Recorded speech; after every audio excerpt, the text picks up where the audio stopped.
Good morning student, welcome to Navjeevan Garhsana YouTube channel. Class 6 के विद्यार्थी online आ जाइए। आपका न्यू लेसन है। आज 5 लेसन मैंने करवा दिए, उसके क्वेश्चन आंसर भी हो गए, पीडीएफ फाइल भी मैंने आपको सेंड कर दी।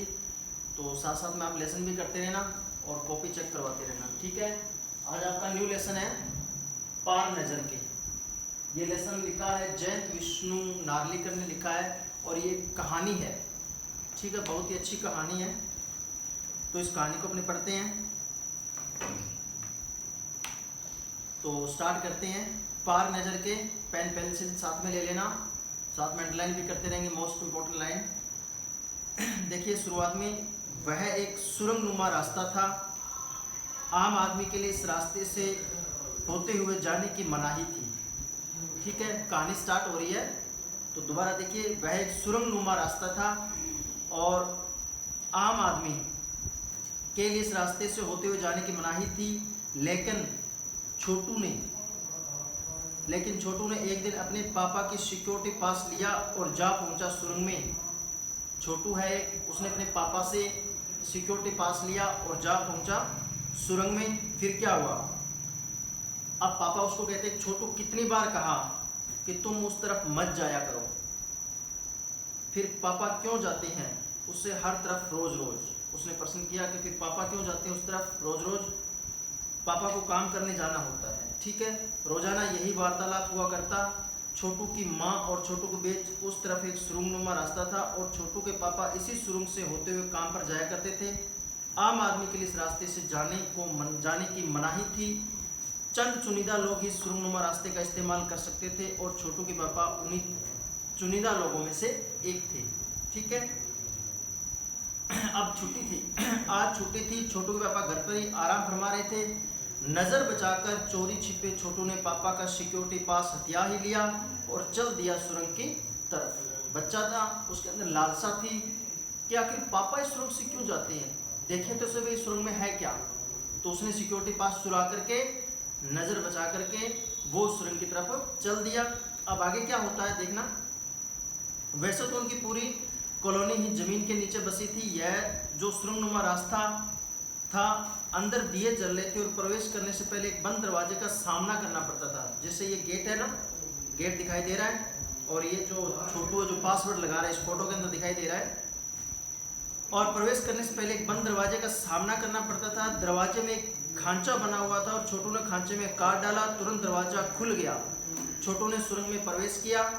अंदर वाले खांचे में सिक्योरिटी पास आ पहुंचा था, उसे उठा लिया और कार्ड उठाते ही दरवाजा बंद हुआ। छोटू ने चारों तरफ नजर दौड़ाई। सुरंगनुमा वह रास्ता ऊपर की तरफ जाता था, यानी जमीन के ऊपर का सफर कर आने का मौका मिल गया था।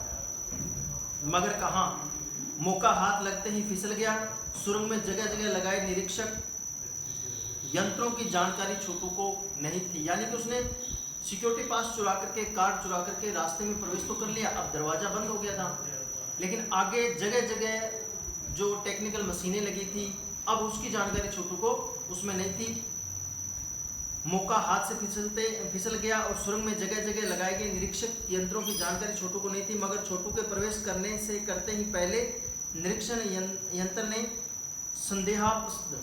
संदेहास्पद स्थिति दर्शाने वाली हरकत हुई। इतने छोटे कद का व्यक्ति सुरंग में कैसे आया? दूसरे निरीक्षण यंत्र ने तुरंत छोटू की तस्वीर खींच ली और किसी एक नियंत्रण केंद्र को इस तस्वीर की जांच की गई और खतरे की सूचना दी गई। इन सारी गतिविधियों से छोटू अनजान था और आगे बढ़ता रहा। तभी जाने कहां से सिपाही दौड़े चले आए, छोटू को पकड़कर वापस घर छोड़ आए। घर पर माँ छोटू का इंतजार कर रही थी। बस अब छोटू की खैरियत नहीं, छोटू के पापा न होते तो छोटू का बचना मुश्किल था। छोड़ो भी, इसे मैं समझा दूंगी, फिर वह ऐसी गलती कभी नहीं करेगा। पापा छोटू को बचा लिया।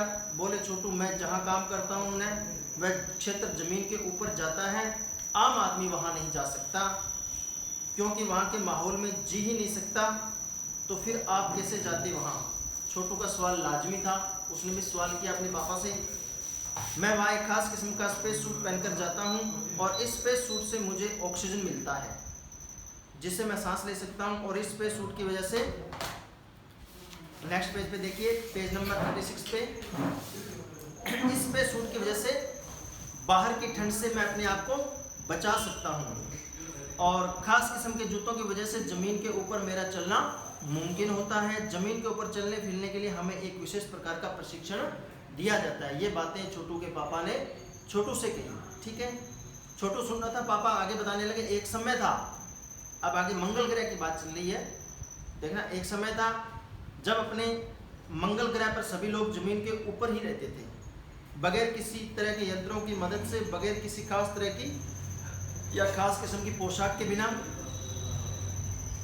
हमारे पुरखे जमीन के ऊपर आ करते थे। लेकिन धीरे धीरे वातावरण में परिवर्तन होने लगा और कई तरह के जीव धरती पर रहा करते थे। एक के बाद एक सब मरने लगे। इस परिवर्तन की जड़ में था सूरज में हुआ परिवर्तन, और सूरज से हमें रोशनी मिलती है, ऊष्मा मिलती है, और इन्हीं तत्वों से जीवों का पोषण होता है। सूरज में परिवर्तन होते यहाँ का प्राकृतिक संतुलन बिगड़ गया। कहाँ का बिगड़ गया? ध्यान रखना, मंगल ग्रह की बात चल रही है। प्रकृति के बदले हुए रूप का सामना करने यहाँ के पशु पक्षी पेड़ पौधे जीव अक्षम साबित हुए, और केवल हमारे पूर्वजों ने इस स्थिति का क्या किया? सामना किया। अपने तकनीकी ज्ञान के आधार पर हमने जमीन के नीचे अपना घर बना लिया, और जमीन के ऊपर लगे विभिन्न यंत्रों के सहारे हम सूर्य शक्ति, सूरज की रोशनी और गर्मी का इस्तेमाल करते आ रहे हैं, और उन्हीं यंत्रों के सहारे हम यहाँ जमीन के नीचे जी रहे हैं। यह यंत्र सुचारू रूप से चलते हैं, इनके लिए बड़ी सतर्कता बरतनी पड़ती है। मुझ जैसे कुछ चुनिंदा लोग इन यंत्रों का ध्यान रखते हैं। बड़ा हो जाऊंगा तो मैं भी यही काम करूंगा। ये किसने कहा? छोटू ने। छोटू ने अपनी मंशा जाहिर की, बिल्कुल, मगर उसके लिए खूब पढ़ना होगा, माँ और पापा की बात सुननी होगी। अब माँ ने कहा। दूसरे दिन छोटू के पापा काम पर चले गए। देखा तो कंट्रोल रूम का वातावरण बदला सा था। शिफ्ट खत्म कर घर जा रहे थे। स्टाफ के प्रमुख ने टीवी स्क्रीन की तरफ इशारा किया। स्क्रीन पर एक बिंदु झलक रहा था। वह यह बताने लगा कि कोई आसमान का तारा नहीं है, क्योंकि कंप्यूटर से पता चलता है कि वह अपनी जगह अडिग नहीं रहा। पिछले कुछ घंटों के दौरान इसने अपनी जगह बदली, और कंप्यूटर के अनुसार ये हमारी धरती की तरफ बढ़ता चला आ रहा था। ठीक है, आगे देखिए। अंतरिक्ष यान तो नहीं है। छोटू के पापा ने अपना संदेह प्रकट किया। संदेह हमें भी नहीं है कि आप अब इस पर बराबर ध्यान रखिएगा। छोटू के पापा सोच में डूब गए। क्या सचमुच अंतरिक्ष यान होगा? कहाँ से आ रहा होगा? सौरमंडल में हमारी धरती के अलावा और कौन से ग्रह पर जीवों का अस्तित्व होगा? कैसे हो सकता है? और अगर होगा भी तो क्या इतनी प्रगति कर चुका होगा कि अंतरिक्ष यान छोड़ सके? वैसे तो हमारे पूर्वजों ने भी अंतरिक्ष यानों उपग्रहों का प्रयोग किया था, मगर अब हमारे लिए यह असंभव है। उसके लिए आवश्यकता मात्रा में ऊर्जा हो, और काश इस नए मेहमान को नज़दीक से देखा जा सकता। हाँ, अगर वह इसी तरफ आ रहा होगा तब तो यह संभव हो सकेगा। देखें, अब अंतरिक्ष यान में एक यांत्रिक हाथ बाहर निकलता, हर पल उसकी लंबाई बढ़ती जा रही थी। छोटू के पापा ने अवलोकन जारी रखा, यानी उसको देखते रहे। कॉलोनी की प्रबंध समिति की सभा बुलाई गई। अध्यक्ष भाषण दे रहे थे कि हाल में मिली जानकारी से पता चला कि 2 अंतरिक्ष यान हमारे मंगल की ग्रह की तरफ बढ़ते चले आ रहे हैं, और इनमें से एक अंतरिक्ष यान हमारे इर्द गिर्द चक्कर काट रहा है। कंप्यूटर के अनुसार ये अंतरिक्ष यान नज़दीक के ही किसी ग्रह से छोड़े गए हैं। ऐसी हालत में हमें क्या करना चाहिए? इनकी कोई सुनिश्चित योजना बनाना जरूरी है। नंबर 1, आपका क्या ख्याल है?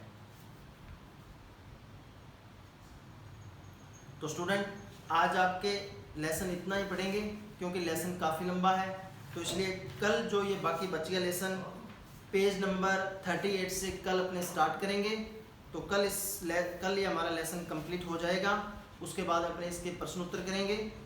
तो कल मिलते हैं नेक्स्ट वीडियो में। धन्यवाद।